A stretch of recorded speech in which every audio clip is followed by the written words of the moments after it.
book lovers, it is G-Swizz here, and I am here today with the books that I cannot stop thinking about.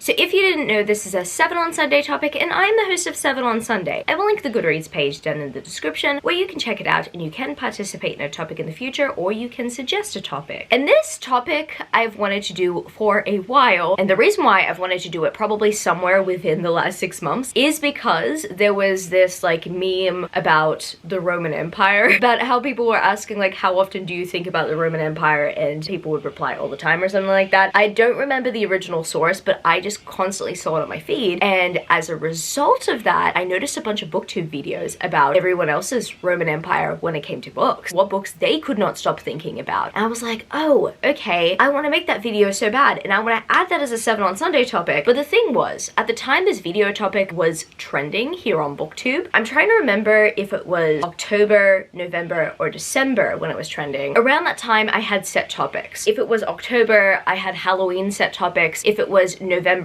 then I had like holiday themed set topics. If it was December, however, I would have had the yearly wrap-up topics. So I was like, dang it, I have to wait for one of those months where I don't have set topics in order to include this, and March just so happened to be the next month, because in January I like to do setup topics for the year, and then in February I like to do romantic topics for the year. So March was the next month I could put random topics that I wanted to do and talk about. So that is why we're talking about this late in the game. However, this topic will definitely benefit those who have not yet made one of these videos, or if they wanted to do a part 2, it's a 7 on Sunday topic for March. So enjoy. I had to narrow this list down. It was like very difficult because there is still some books that I've recently read that I can't stop thinking about, but I needed to choose a mixture of books that I've recently read and books that I read years ago, because I personally feel like it would defeat the purpose of me doing this topic if I just included very recent reads, because as much as I cannot stop thinking about them now, I think reads that really stick with you stand the test of time. I'm going to talk about a few of those today. I guess without further ado, let's get straight into this topic. I'm going to start off with the one that is kind of the most obvious, and that, my friends, is Divergent by Veronica Roth. I believe that this month it will have been 10 years since I first picked this book up. It's my 10-year Divergent anniversary.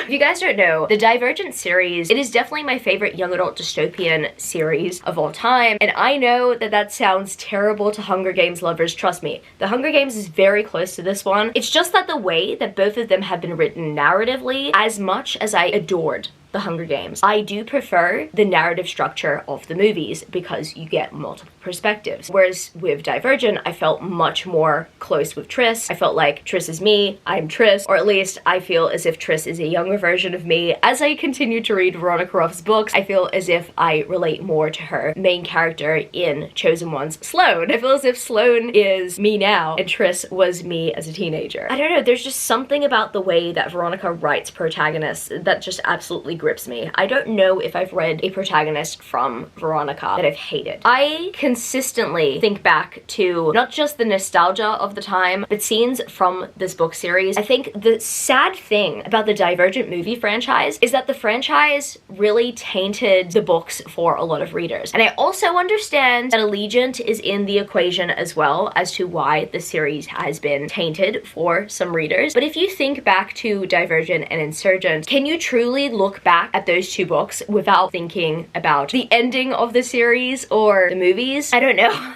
There are just some scenes within this book series that I absolutely marvel at. As much as I did appreciate reading Allegiant, I don't think I can reread it. Maybe one day I will reread it, but in terms of the books that I think about in this series, Divergent and Insurgent and 4 are books that I think about all the time. I've read Divergent around 4 or 5 times, I believe, and I've read Insurgent around 3 or 4. And Insurgent is definitely my favorite book in the series because that is where we get to see Tris's character development, what she's going through after the events of this book, and I understand why a lot of people just don't like her and her impulsive decisions in that second book. Trust me, I got mad at her as well, but I loved that part in the story where she's just broken down and she realizes that she wants to live in spite of everything that she's gone through. That scene has impacted me for the rest of my life, because every single time I feel like I cannot continue on, I will think back to that scene in Insurgent. And I think that that was a very powerful scene for me. I told Veronica, the one thing I was able to tell Veronica while I was able to get my book signed is that that one scene stuck with me and it has encouraged me to live. And honestly, she was moved by that. I was just so happy for her to see that her books have impacted people the way that that scene impacted me. These books I cannot stop thinking about. I understand that 4 gets annoying in the last book, and I understand that the movie series is terrible, but that does not change the fact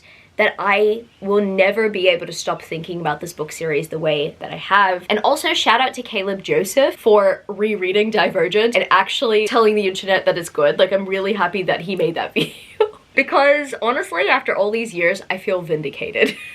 Another impactful young adult series that I cannot stop thinking about is Throne of Glass by Sarah J Maas. Even though, yes, we're constantly thinking about the ACOTAR series and we're constantly thinking about Crescent City because Crescent City is buzzed right now. But Throne of Glass started it all for me, and it started it all for so many romantasy readers now. This book series was our foundation. This book series got me into high fantasy. Like, if I did not read Throne of Glass, I would not have been able to watch Game of Thrones. I would not have been able to read the romantasy that I do. I would not have loved the War of Lost Hearts the way that I did. I would not have loved so many other book series that I keep praising these days. I am so happy that Throne of Glass got me into high fantasy. Now, I don't often think about Kingdom of Ash, and that's because the one time I read Kingdom of Ash, I was not mentally okay. I was really struggling at the time I was reading it, and I felt as if I could not feel any emotion. And so that's why I do want to go back and reread the series. But it's funny because myself and a work colleague, we definitely agree on this. Every single time we reread the series, we're like, yeah, I think we should just reread from Era Fire onward. I usually reread from Assassin's Blade and then go from there to Era Fire and then onward. I don't love the first book, and the second book was okay, but I feel as if those two books don't really grasp the scope of the rest of the series. And honestly, when I think about Throne of Glass, I do think about the Assassin's Blade, then Era Fire and onward. I love these characters so much. I love this world so much. Whenever I think about Chaol and Irene's story in Tower of Dawn, I sob so hard. I remember reading Tower of Dawn and just being so mad at Sarah at first, because as I was at like the 200 page mark, I was sobbing. I was like, Sarah, you have potential to let these two characters be together. I was like so mad about it for some reason, because I thought that Sarah was not gonna let them be together. And then they got together. I was like, oh my goodness, Sarah, you're amazing, thank you. I was just tearing up so much while reading that book. I remember sobbing about Empire of Storms. I remember catching a 9-year-old girl reading Empire of Storms in a Thai restaurant, and I ended up crying in a Thai restaurant and no one understood. I was with like a family member and their in-laws and stuff, and I was just like, they're reading Empire of Storms. And this was the week that Empire of Storms came out. I remember skipping college class to purchase Queen of Shadows. This series was my life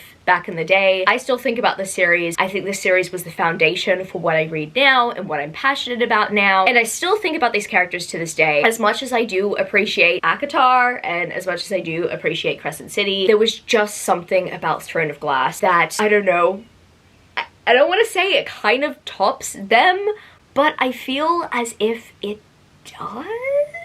Look, I honestly need to reread the series to find that out, but I'm noticing a lot of OG Throne of Glass fans say the same, even though the writing style is not as compelling as the later books from Sarah J Maas. There's just something that makes this series unbeatable. I do appreciate everything else that Sarah J Maas puts out, but there's just something about Throne of Glass that just hits differently, I swear. And the next book that is my Roman Empire I cannot stop thinking about is Daughter of Smoke and Bone by Laini Taylor. This is very interesting because I actually attempted to read this book around the time that I was getting into Throne of Glass. I was seriously just wanting a new fantasy to get into, and as much as I do appreciate the Throne of Glass series, the Throne of Glass series is kind of like a much easier level to start at, whereas with Daughter of Smoke and Bone, if you're here for the romance as well as fantasy, you might not enjoy it as much, because as much as the romance is the foundation for why the series is the way that it is, there are barely any romantic scenes compared to some of the other fantasy romance that is out there at the moment. So I initially attempted to read Daughter of Smoke and Bone, I believe, when I was 20, and then around like 5 or 6 years later, I remember, because I think this was one of the first book series I read when I was starting my current job, like around 2.5 years ago. I attempted to reread this book series, and I'm so happy I did at the time that I did. I feel as if my brain being fully developed, considering that I was past the age of 25, definitely benefited my reading experience of this book series. I adored the reread of this book series. I'm so happy I gave it a second chance, and ever since the day I put the series down for the second time, I have not stopped thinking about this book series. I'm also gonna give a shout out to the Strange the Dreamer duet. I love Strange the Dreamer, but for some reason after rereading Daughter of Smoke and Bone, I came to the realization that I think I like this series maybe even more than Strange the Dreamer. And that is tough, right? Because Strange the Dreamer is definitely one of my favorite book series of all time. I'm planning on rereading Strange the Dreamer sometime in the near future because, oh my goodness, it was amazing. At the moment, Daughter of Smoke and Bone is a book series that I just cannot get out of my mind. I cannot get out of my head, and I recommend to absolutely everyone who loves reading. Like, this book series is magnificent. And the next book that I cannot stop thinking about is not like the other ones that I've just mentioned. It's actually an erotic novel, but I honestly just cannot stop thinking about these guys and their relationship. What is this? Oh my goodness. And the book that I'm referring to is The Beast by Katee Robert. I cannot stop thinking about this trio. Maybe it's probably because Beauty and the Beast is my favorite fairy tale, but there's just something about the way that Katee Robert was able to write a miscommunication ship, if you will, that just made me sad. It broke me down, but by the end of this book, I was healed. This book actually felt like a very intense therapy session. It's a very interesting premise. It is about our protagonist, Belle, who is pretty much put into this situation where she needs to choose either the Beast or Gaston by the end of a 2-week period, I'm trying to remember, except it's a lot more spicy because she's kind of put into a sex pact. But the thing is, these two are absolutely in love with Belle, and they hate each other, but they hate each other so much that they're obsessed with each other. And it works. And honestly, just seeing these characters upset over like this whole situation and even their agreement, like them just being sad and having resentment made me feel sad. I was like, oh dang it, like I feel as if I am in this relationship. I felt as if I was immersed in this story because of how sad I felt for these characters, but maybe it's also because Beauty and the Beast is my favorite fairy tale. So I kind of just inserted myself into the world thinking I knew everything about these characters, just assuming that I did, and I just did not want to see any of them sad, honestly. But it was also a very healing book. I kind of love how this book just ends. I cannot stop thinking about this book, and it's so ironic because the next book in the series by Katee Robert I absolutely despise. I cannot stop thinking about that book for the opposite reason. I don't like it. But The Beast just broke me down in a good way, I'd say. I have not reread this book, but I cannot stop thinking about what happens in it. I do like the other books in the series as well. Like, I loved the book leading up to this, A Worthy Opponent. I also can't stop thinking about that book, but there's just something about The Beast that I'm honestly obsessed with, and I'm not too sure if it's because I feel as if I know these characters because I love the fairy tale, or it's because I feel as if I can really relate to these characters and I can relate to their jealousy and resentment. If there's any book you should try out by Katee Robert, I think it's this one. It definitely did hurt, but I felt as if it was worth it in the end. And the next book slash series that is very much my Roman Empire.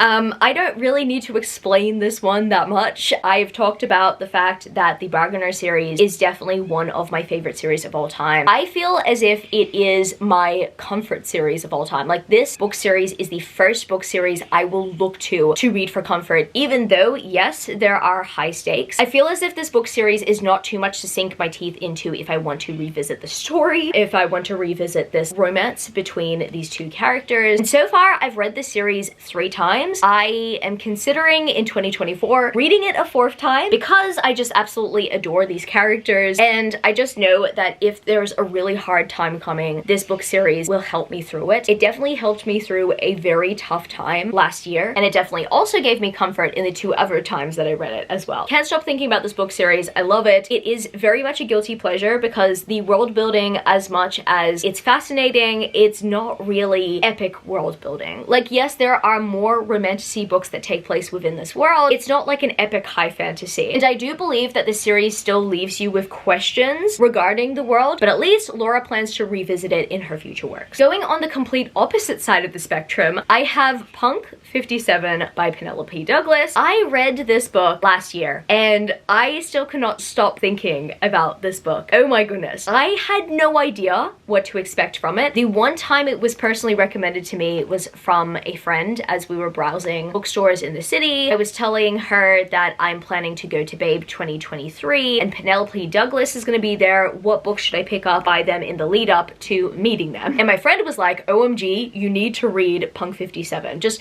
read it, experience it, and see how you go. So literally soon after, I picked up a copy, read it immediately, and I was like, oh my goodness, this book, where has it been all my life? And I mean, yes, there are some problematic elements to the story. This is essentially a bully romance, but it's a bully romance in a very different way. The bully is actually trying to encourage the protagonist to do good, but he's still bullying her, so that's where the gray area is. But I also just like can't stop thinking about how interesting the story was, like the whole pen pal relationship and everything. I can't stop thinking about how the male main character got away with so much. Like, there are just so many elements of the story I cannot stop thinking about. I'm still trying to wrap my head around it. And this book isn't even that long. Like, the fact that Penelope Douglas was able to write a 315-page story that just lives in my mind rent-free, that's incredible. As I'm filming this video right now, I still have not yet read anything else by Penelope Douglas. I don't know if anything can top this, honestly. I'm hearing great things about her Devil's Night series, but this is just really hard to be topped in my personal opinion. So I don't know how it all will go. I mean, we'll find out together eventually. But right now, I cannot stop thinking about Punk 57. And guess what? We have another book on this list where I would just say, like, need I say more?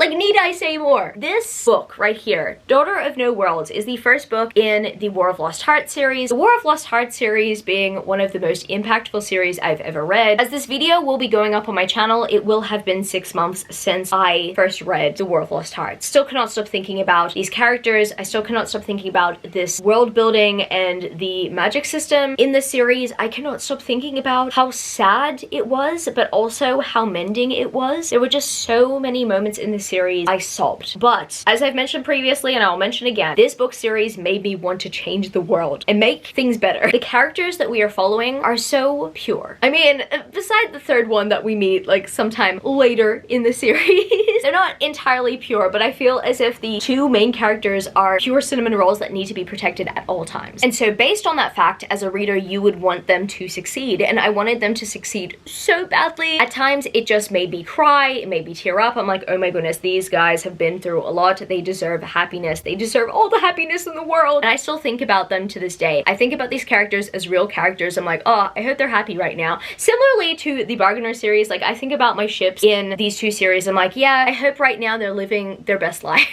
That is how I cope with my everyday life. Like, I think about the fictional characters that I absolutely love, that I've grown attached to. I'm like, yeah, I hope that right now they're living happily in retirement. That's how I feel about the series as well. This book series was the best I read in 2023, and it made so many other lists as well. And it's a book series similarly to Daughter of Smoke and Bone that I would recommend to absolutely everyone. Like, I need everyone reading this series. I don't care if you don't want to read a fantasy romance where the romance is not like fully highlighted. No, this story is just epic. Like, I just need everyone to give it a chance. I need everyone to give this epic story a chance, I swear. And the second last book that I have to mention that I cannot stop thinking about is The Hurricane Wars. I have honestly found it very difficult to eliminate this book from my mind. It's a beautiful book. And yes, I know that kind of barely anything happens in it. It's very much set up for the rest of the series, and the romantic tension is very much set up for what is to come. But I cannot stop thinking about how everything was structured, how everything was a slow build. I could not stop giving this book my attention from a certain point of the story. From a certain point of the story, I was like, oh my goodness, I need to know what happens next. This whole book is a slow burn. I totally get that. I understand why it's not everyone's favorite romantasy book, but I still cannot stop thinking about how great this romantic tension was between the two. There was just something about their energy that was contagious. There was just something about this world and this concept that just fully intrigued me. I was fully immersed in what was happening. There's just something about these characters that makes me want to root for them and makes me want them to eventually work together and to reign together. There's just so much about the story that I cannot stop thinking about. There's so much in my head that I'm theorizing about, and I'm trying my best to take my head out of the sequel that is to come because I don't want to be disappointed. I have very high expectations for the rest of this book series, and I'm really hoping that this book series delivers. And I'm hoping that the author does not end this series in tragedy, because that would just be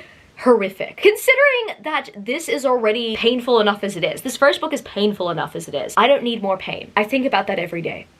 I think about this every day. I think about what is to come every day. This book is my Roman Empire. And last but certainly not least, I have A Soul to Keep by Opal Reign on this list because I cannot stop thinking about Rhea and Orpheus. Rhea and Orpheus are just two characters that I'm absolutely in love with. I adore their romance so much. And as much as I'm excited for the rest of the 8 books in this series, this is going to be a 9-book series and they're all companion standalone novels, I just wish that I got 8 more books with Rhea and Orpheus specifically, because there's just something about them too that I am obsessed with. It very much reminds me of a Belle and Beast dynamic, except we are not following these two in a palace. Like, this is definitely a cottagecore romance, but they're just like starting a small life together, and it's just so cute, it's so pure, it's so wholesome. I really hope that we get cameos from Rhea and Orpheus in the rest of the books, because oh my goodness, I cannot stop thinking about these two. And I am kind of just sad that their story is over, even though I'm really excited to read the rest of the books in the series, and I have a feeling that the rest of the books in the series are going to be probably just as wholesome. I still can't stop thinking about Rhea and Orpheus. I still cannot stop thinking about the awesome little elements in the story, the fact that there was a very cute library, and the fact that Rhea got to read Beauty and the Beast, and these two just like communicated very well, and Orpheus found healing. Rhea also found healing because she was raised to be a sacrifice. There's just something about this book that makes me so happy and so overjoyed, and I don't know if I've experienced a happiness like this before. I would definitely recommend this book to those who love monster romance. Like, this is a given. Like, please read this book series. However, if you're curious about monster romance and you don't know exactly where to start, I would highly recommend A Soul to Keep. This monster romance specifically is very wholesome. Even though it does look intimidating, yes, I do have to acknowledge that this cover looks intimidating. I have seen people post on Twitter saying that this cover is cringy. I understand it, but trust me, this book is actually very wholesome. I can guarantee that by the end of this book, you will love Orpheus just as much as we all do. Overall, I cannot stop thinking about this book because it just makes me so happy. And when I need to think about something that makes me feel happy, my brain will go to this book. So I guess it's gonna be it for this video today, book lovers. If you happen to stay till the end of the video, leave me the sparkle emoji. And if you happen to enjoy this video, don't forget to give it a thumbs up and subscribe to my channel if you haven't yet already joined the amazing community of book lovers. And I also have social medias. I'm at GSwizzleBooks on Twitter and Instagram, and I'm also at Goodreads. That's www.goodreads.com/gswizzle. And finally, I'm at TikTok. I'm at GSwizzle on TikTok if you want to follow me there for some bookish content. I love you, book lovers, and I will see you later. Peace. Started out with half and I flipped it in a double. Started out with half and I flipped it in a double.